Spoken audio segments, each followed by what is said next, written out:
ಮಠ ಮಧ್ಯಾಹ್ನ ಸಾವಿರಾರು ಮಂದಿ ತಿರುಗಾಡುವ ರಸ್ತೆ. ಬೀಗ ಜಡಿದಿದ್ದ ಮನೆಯ ಎಂಚನ್ನು ತೆಗೆದು ಮನೆಗೆ ಇಳಿದಿರುವ ಕಳ್ಳರು. ಮನೆಯ ಮೇಲೆ ಕುಳಿತು ಯಾವ ಭಯ ಅಂಜಿಕೆ ಇಲ್ಲದೆ ಸಿಗ್ನಲ್ ಕೊಡಲು ಕುಳಿತ ಕಳ್ಳ. ಮನೆಯಲ್ಲಿದ್ದ ಬರೋಬ್ಬರಿ 6 ಲಕ್ಷ ನಗದು ಹಾಗೂ ಲಕ್ಷಾಂತರ ಮೌಲ್ಯದ ಚಿನ್ನಾಭರಣಗಳನ್ನು ನೀರು ಕುಡಿದಷ್ಟೇ ಸುಲಭವಾಗಿ ಕಳ್ಳತನ ಮಾಡುವ ಘಟನೆ ಬೆಂಗಳೂರು ದಕ್ಷಿಣ ಜಿಲ್ಲೆ ಚನ್ನಪಟ್ಟಣ ನಗರದ ಪೂರ್ವ ಪೊಲೀಸ್ ಠಾಣೆ ವ್ಯಾಪ್ತಿಯ ತಟ್ಟೆಕೆರೆಯಲ್ಲಿ ನಡೆದಿದೆ. ಕೆಂಗೇಲ್ ಬಳಿಯ ಕುವೆಂಪು ಕಾಲೇಜಿನ ನಿವೃತ್ತ ಅಟೆಂಡರ್ ಪುಟ್ಟಸ್ವಾಮಿರವರ ಮನೆಯಲ್ಲಿ ರಾಜಾರೋಷ ಕಳವು ನಡೆದಿದ್ದು ಸಾರ್ವಜನಿಕರಲ್ಲಿ ಆತಂಕ ಸೃಷ್ಟಿಸಿದೆ. ಶನಿವಾರ ಮಧ್ಯಾಹ್ನ ಸುಮಾರು 2:30ರಿಂದ 3 ಸಮಯದಲ್ಲಿ ಐನಾತಿ ಕಳ್ಳರು ಎಸಗಿರುವ ಕೃತ್ಯ ಇದಾಗಿದೆ. ಮನೆಯ ಮಾಲೀಕ ಪುಟ್ಟಸ್ವಾಮಿ ಹೊರಗಡೆ ಹೋಗಿದ್ದಾರೆ. ಪತ್ನಿ ಕೂಡ ತಮ್ಮ ಮಗಳನ್ನು ಬಿಡಲು ಬೆಂಗಳೂರಿಗೆ ಹೋಗಿದ್ದ ಸಂದರ್ಭವನ್ನು ಬಳಸಿಕೊಂಡ ಕಳ್ಳರು ಮನೆಯ ಮೇಲಿನ ಸೀಮೆ ಹಂಚುಗಳನ್ನು ತೆಗೆದು ಒಳಗೆ ಇಳಿದಿದ್ದಾರೆ. ಮನೆಯ ಬೀರುವನ್ನು ಒಡೆದು ತೆಗೆದಿರುವ ಕಳ್ಳರು ಬೀರುವಿನಲ್ಲಿದ್ದ 6,30,000 ನಗದು, 50 ಗ್ರಾಂ ಚಿನ್ನಾಭರಣ, 250 ಗ್ರಾಂ ಬೆಳ್ಳಿ ಆಭರಣ, ಇದರ ಮೌಲ್ಯ ಸುಮಾರು 3 ಲಕ್ಷ ಎಂದು ಅಂದಾಜಿಸಲಾಗಿದೆ. ನಗದು ಹಾಗೂ ಚಿನ್ನಾಭರಣಗಳನ್ನು ಕಳೆದುಕೊಂಡಿರುವ ಪುಟ್ಟಸ್ವಾಮಿರವರು ರಾಮನಗರದಲ್ಲಿ ಹೊಸ ಮನೆ ನಿರ್ಮಿಸುತ್ತಿದ್ದಾರೆ ಎಂದು ಹೇಳಲಾಗಿದೆ. ಸಾಲ ಮಾಡಿರುವ ಹಣವನ್ನು ತಂದು ಬೀರುಲಿಟ್ಟಿದ್ದರು. ಪ್ರಕರಣ ನಡೆದಾಗ ಮಹಿಳೆಯರು ಪುಟ್ಟಸ್ವಾಮಿರವರ ಮನೆ ಬಳಿ ಬಂದಾಗ ಬಾಗಿಲಿಗೆ ಬೀಗ ಹಾಕಿತ್ತು. ಆದರೆ ಮನೆಯ ಮೇಲೆ ಮದ್ಯದ ಅಮಲಿದ್ದಂತೆ ಕುಳಿತಿದ್ದ ಅಪರಿಚಿತನನ್ನು ನೋಡಿ, ನೀವು ಯಾರು, ಏನು ಮಾಡ್ತಿದ್ದೀರಿ ಎಂದು ಕೇಳಿದ್ದಾರೆ. ಆಕೆಯ ಪ್ರಶ್ನೆಗೆ ತಡವರಿಸಿ ಮನೆ ರಿಪೇರಿ ಎಂದು ತಬ್ಬಿಬ್ಬಾಗಿ ಮಾತನಾಡಿದ್ದಾನೆ.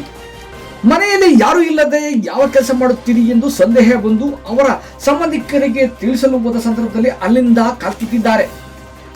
ಪುಟ್ಟಸ್ವಾಮಿರವರ ಪತ್ನಿ ಟೈಲರ್ ಆಗಿದ್ದು ಬಟ್ಟೆ ಕೊಡಲು ಬಂದಿದ್ದ ಆ ಮಹಿಳೆ ತನ್ನ ಮೊಬೈಲ್ನಲ್ಲಿ ಮನೆಯ ಮೇಲೆ ಕುಳಿತಿರುವವನನ್ನು ವಿಡಿಯೋ ಕೂಡ ಮಾಡಿದ್ದಾರೆ. ಪ್ರಿಯ ವೀಕ್ಷಕರೇ, ನಾವು ಚನ್ನಪಟ್ಟಣದಲ್ಲಿದ್ದಾವೆಯೋ ಇಲ್ಲ ಭಯದ ಪಟ್ಟಣದಲ್ಲಿದ್ದೇವೆಯೋ ಎಂದು ಅನುಮಾನಿಸುವಂತಹ ಪರಿಸ್ಥಿತಿ ಎದುರಾಗಿದೆ. ಮಠ ಮಧ್ಯಾಹ್ನ ಸಾವಿರಾರು ಮಂದಿ ತಿರುಗಾಡುವ ರಸ್ತೆಯ ಬದಿಯಲ್ಲಿರುವ ಮನೆಗೆ ಕನ್ನ ಹಾಕುತ್ತಾರೆಂದರೆ ಇವರಿಗೆ ಅಷ್ಟು ಧೈರ್ಯ ಎಲ್ಲಿಂದ ಬಂತು ಎಂದು ಸಂದೇಹ ಪಡುವಂತಾಗಿದೆ. ಹಗಲಲ್ಲಿ ಈ ರೀತಿ ಕೃತ್ಯ ಎಸಗುವವರು ರಾತ್ರಿ ಸಂದರ್ಭದಲ್ಲಿ ಏನು ಮಾಡಬಲ್ಲರು ಎಂದು ನಾವೇ ಊಹಿಸಿಕೊಳ್ಳಬೇಕಾಗಿದೆ.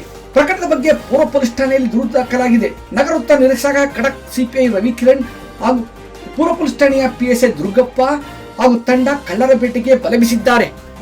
ಮನೆ ಕಳ್ತನ ಮಾಡಿದ್ದಾರೆ. ಮನೆದಿದ್ದ ಹಣ ಮತ್ತೆ ಹೊಡೆದು ಎಲ್ಲ ನೋಡ್ಕೊಂಡು ಹೋಗ್ತಿದ್ದೆ.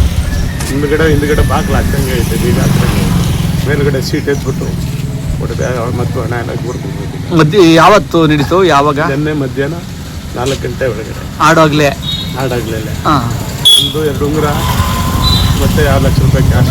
6 ಲಕ್ಷ ರೂಪಾಯಿ ಹಣ, ಅಷ್ಟು ದೊಡ್ಡ ಮೊತ್ತದ ಹಣ ಇಲ್ಲಿ ತಂದಿದ್ರಿ? ಯಾಕೆ ಬಿಡ್ಗಿದ್ರಿ? ಮನೆ ಕಟ್ಟಿಸ್ತಾ ಇದ್ದಾರೆ ರಾಮನಗರದಲ್ಲಿ. ಸಾಲ ಮಾಡಿ ತಂದು ಇಟ್ಕೊಂಡಿದ್ದೆ, ಯಾವುದೂ ಇಲ್ಲ. ಅದಕ್ಕೆಲ್ಲ ಖಾಲಿ ಮಾಡಿದ್ದಾರೆ. ಮತ್ತು ನಮ್ಮ ಮಕ್ಕಳಿಗೆ ಅಂತೇಳಿ ಸಣ್ಣ ಪುಟ್ಟ ಒಡವೆಗಳು ಮಾಡಿಸಿದ್ರು. ಆ ಒಡವೆಗಳೆಲ್ಲ ಹೆಂಗಸರಿಗೆ ಗೊತ್ತು, ನಾವಂತೂ ಯಾವತ್ತೂ ಕೇಳ್ತಿರ್ಲಿಲ್ಲ. ಅವರು 30,000 ರೂಪಾಯಿ ಇತ್ತು ಒಡವೆಗಳಿದ್ದು ಅಂತ. ಆ ಒಡವೆ ವಿಚಾರನ ಅವ್ರ ಹತ್ರ ನೀವು ಕೇಳ್ಬಿಟ್ಟು ಕೇಳಿ ತಿಳ್ಕೊಂಡು ಒಳ್ಳೆ. ಅವತ್ತು ನಾನೇ ಮಧ್ಯಾಹ್ನ ಎಲ್ಲಿ ಹೋಗಿದ್ರಿ ತಾವು? ನಾವು ಹೊರಗಡೆ ಏನೋ ಒಂದು ಕಾರ್ಯಕ್ರಮದ ಮೇಲೆ ಹೋಗಿದ್ದೆ. ರಾಮನಗರಕ್ಕೆ ಹೋಗ್ಬೇಕಾಗಿತ್ತು, ಹಾಗೆ ರಾಮನಗರಕ್ಕೆ ಹೊರಟೋದು. ತಿರ್ಗಿ ಅಲ್ಲಿಂದ ಬಂದು ಎಲ್ಲ ಒಟ್ಟಿಗೆ ಆಗುತ್ತಲ್ಲ ನೋಡ್ಕೊಂಡು ಬಂದ್ಬಿಡೋಣ ಅಂತ ಬಂದೆ. ಬರೋ ಹೊತ್ತಿಗೆ ಫೋನ್ ಮಾಡಿದ್ರು ಅಲ್ಲಿಂದ. ತಿರ್ಗಿ ನಾನು ವಾಪಸ್ ಇಲ್ಲಿಗೆ ಬಂದೆ. ಮನೆ ಕಡೆನೂ ಹೋಗಕ್ಕಾಗಲಿಲ್ಲ, ರೀತಿ ಆಯಿತು. ಅಲ್ಲಿ ನಾವು ಬರೋ ಹೊತ್ತಿಗೆ ನಮ್ಮ ನಾರಾಯಣ ಅಂತೇಳಿ ನಾವು ಫೋನ್ ಮಾಡಿದ್ರು. ನಾನು ಆ ತಕ್ಷಣಕ್ಕೆ ಪರಿಸ್ಥಿತಿ ಇದ್ದವರೆಲ್ಲ ಬಂದಿದ್ದು ಕಂಪ್ಲೇಂಟ್ ಕೊಟ್ಟಿದ್ದೀರಾ? ಕಂಪ್ಲೇಂಟ್ ಆಗಿದೆ, ಬೇರೆ ಕೂಡ ಆಗಿದೆ. ಅದಕ್ಕೆ ಸರ್ ವೀಕ್ಷಣೆ ಮಾಡೋದು ನೋಡಿ.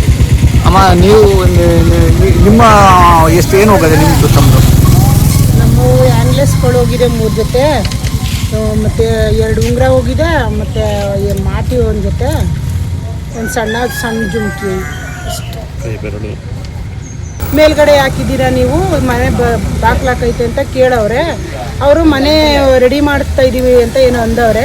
ಅವರೇ ಇಲ್ಲ ಅಂದಮೇಲೆ ನೀವೇನು ಮಾಡ್ತಿದ್ದೀರಾ ಅಂತ ಕೇಳವ್ರೆ. ಅದಕ್ಕೆ ಅವ್ರು ಹೇಳ್ಬಿಟ್ಟು ಹೋಗೋರೆ, ನಾವು ಮಾಡ್ತಾ ಇದ್ದೀವಿ ಅಂತ ಹೇಳವ್ರೆ. ಅದಕ್ಕೆ ಪ್ರೂವ್ ಏನೈತೆ ಪೊಲೀಸಿಗೆ ಫೋನ್ ಮಾಡಲ ಅಂತಲೂ ಅಂದವ್ರೆ. ಅದಕ್ಕೆ ಮಾಡಿ ಅಂತ ಅವ್ರು ಅಂದವ್ರೆ. ಅಷ್ಟಕ್ಕೆ ಏನೋ ಹುಡುಗಿಗೆ ಸ್ವಲ್ಪ ಏನೋ ಗುರಾಯಿಸಿ ನೋಡ್ದ ಅಂತ ಅಮ್ಮ ಹೆದರ್ಕೊಂಡು ಪಕ್ಕದ ಮನೆಗೆ ಹೇಳೋಣ ಅಂತ ಅಂಗಡಿ ಕಡೆ ಕೊಡೋಗವ್ರೆ. ಅವ್ರು ಏನು ಕೆಲಸ ಮಾಡ್ತಾರೆ ಅಮ್ಮ? ಗೊತ್ತಿಲ್ಲ ಅವರು. ಅಲ್ಲ, ಇವ್ರು ಈಗ ಬಂದಿದ್ರಲ್ಲ ಬಟ್ಟೆ ಕೊಡಕ್ಕೆ, ನಿಮ್ಗೆ ಗೊತ್ತಿರೋರಿ? ಗೊತ್ತಿರೋರೆ ಅಂದ್ರೆ ರೆಗ್ಯುಲರ್ ಏನು ಗೊತ್ತಿರಲಿಲ್ಲ, ಆದ್ರೆ ನೆನ್ನೆ ಬಂದಿದ್ದಾರೆ ಅವರು.